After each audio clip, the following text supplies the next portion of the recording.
Daughter. Daughter. What? Try this one, okay? Better. Better. Oh, no. McDonald's. Macca's. Pardon? Afternoon. Arvo. Okay, forget it. Let's try something else. Let's try a full sentence, shall we? This afternoon, my daughter went to McDonald's and now she feels better.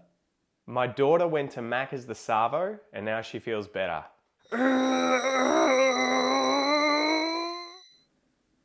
Do you speak British English or Australian English? Not sure?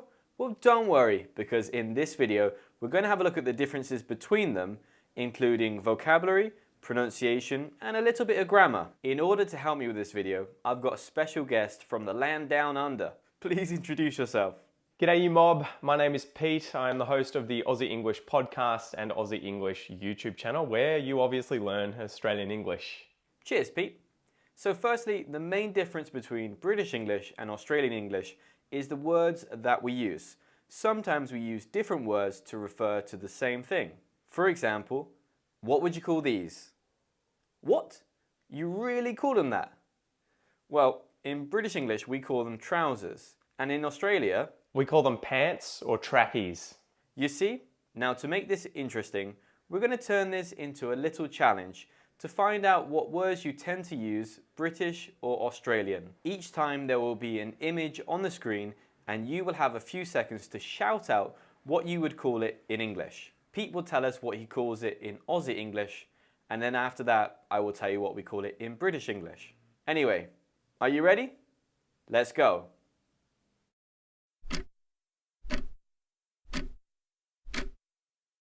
Thongs. Thongs. I went to the beach and lost my thongs. This guy's walking into the store with thongs? You can't go out with thongs, mate. Wow, that's a really interesting one. Thongs. If you're in the UK, don't say you're wearing your thongs, especially if you're a guy, because, well, a thong is something different in the UK, maybe in the US as well. A thong is something ladies wear. It's a very small panties, basically. So yeah, in the UK we would say flip-flops or maybe sandals, but definitely flip-flops, okay? So, you know, I'm wearing my flip-flops, which is not something we get to do that often in the UK because it rains a lot. So if you do come to the UK and you want to wear your flip-flops, maybe just come for like 1 week in August.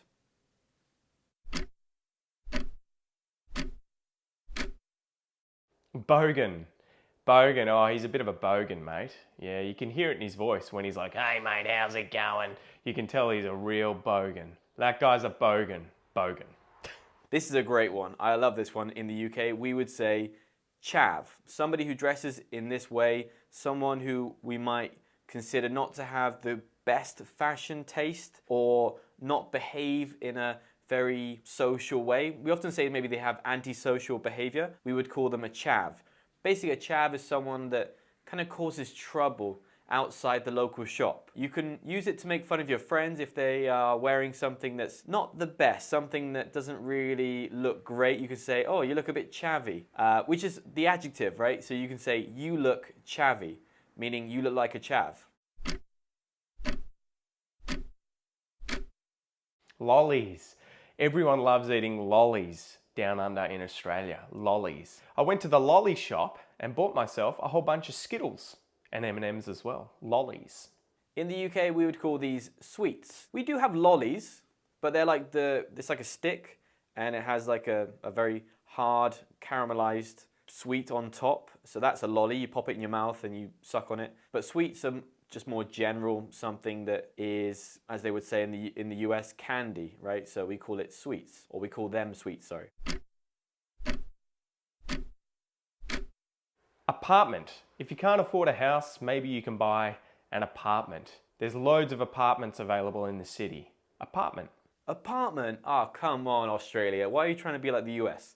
In the UK, we would call this a flat. And just remember, in a flat, we have the ground floor. Whereas maybe in Australia or in the US, they would call this the first floor. So if you are ever in the UK and you have to go to the first floor, remember that's not the bottom floor, right? The bottom floor is the ground floor. The second floor is the first floor in the UK. Maybe it does sound a bit stupid now I think about it. But yeah, that's how it is, okay? So just remember, ground floor, first floor.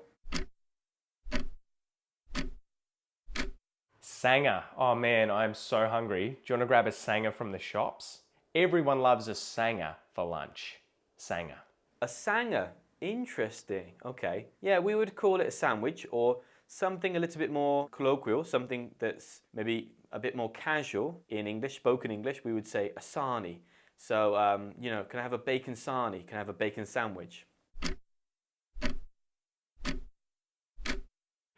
Dunny.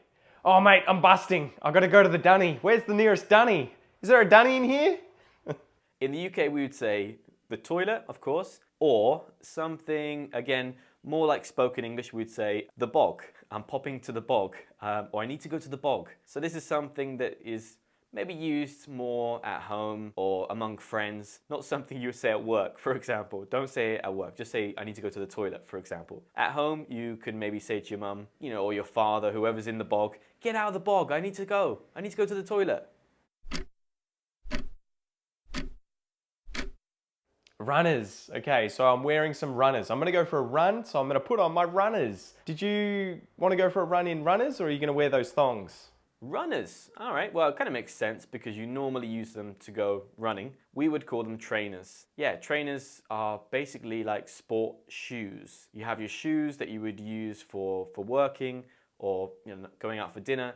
And then if you're doing anything more casual like going for a run or going to the gym, you need to put on your trainers.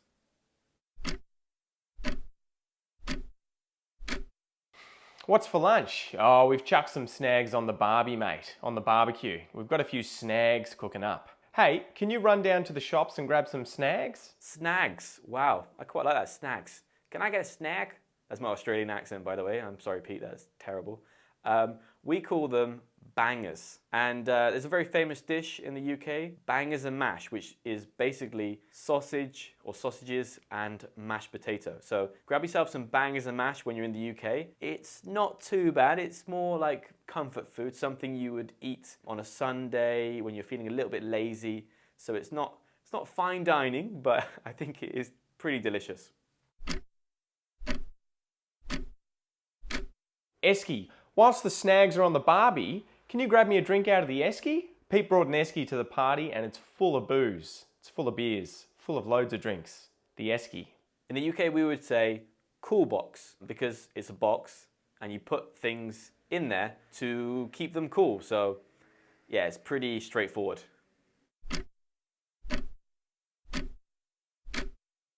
Yeah, so kettle or teapot, we use both of these. I'm gonna put the kettle on and then when I boil the water, I might pour the water into a teapot and serve some tea. If you're going camping, you may use a billy, which is like a tin can that you can put water in and heat up over a campfire. But a billy also means a bong, right? So if you wanted to smoke some weed out of a bong, it can be called billy in Australia because billa bong, right? A billabong, billy, bong, you get it.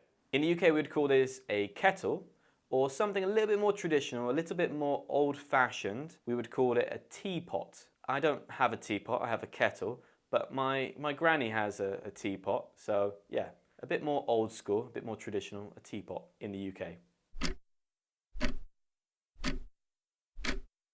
Gumboots. Gumboots are what we wear when it's wet outside. So my kids at the moment love wearing gumboots and jumping in puddles. If it's wet outside, I might chuck on some gumboots so I don't get my feet too wet. Wow, gum boots, that's interesting. I suppose the bottom bit is made of some kind of gum, so it kind of makes sense. We would call these Wellington boots in the UK, Wellington boots, or, well, actually nobody ever says Wellington boots apart from maybe the king. We would call them Wellies. Put your wellies on. It's raining outside again. So if you're coming to the UK, bring your wellies. Forget about the flip-flops. Bring your wellies, okay? You need them. Footpath. We don't really call it the pavement. We refer to it as a footpath. He went for a jog. He had his runners on and he was running on the footpath. There's loads of footpaths in suburbia, in the city. There's footpaths everywhere. In the UK, this is a pavement, the place where you walk so you don't get run over. Stay on the pavement when you're in the UK because you don't want to get run over, all right? Now let's have a look at the difference with pronunciation for Brits and Aussies. One big difference between British English and Australian English is that Australians usually, well, they tend to flap their T's. This is also known as the voiced alveolar flap, if you want a fancy term. Let's have a look at some examples. Water, Water, better, better, butter. butter. As you may have noticed, the flapping of the T sound tends to happen when the T is between two vowels, like water, W-A-T-E-R. Another slight difference is the way that some vowels are pronounced. Let's take this word for example. In RP English received pronunciation, it would be pronounced car. However, in Australian English, we say car. It's a very subtle difference, but the vowel sound here for Australians is a little shorter and slightly more open than most British accents. Here's one more example. Shark. Shark. And now finally for a little bit of grammar, check this out. The grammar between British English and Australian English is pretty much the same, but one thing I did notice is how the numbers are read. In Australian English, there is a tendency to follow the same rules as Americans. Aussies would read this number as 1200, whereas in Britain we would say 1200. So basically in Australia and even in America, if there is a number, a 4-digit number, and the last 2 digits are a 0, they would read the first 2 numbers by itself and then say 100. For example, 2700. Whereas we would say 2700. Okay, so that's everything for this video. Let me know in the comments below if you speak British English or Australian English. Hopefully British, hopefully. Of course, if you enjoyed this video, smash the like button and I'll see you next time.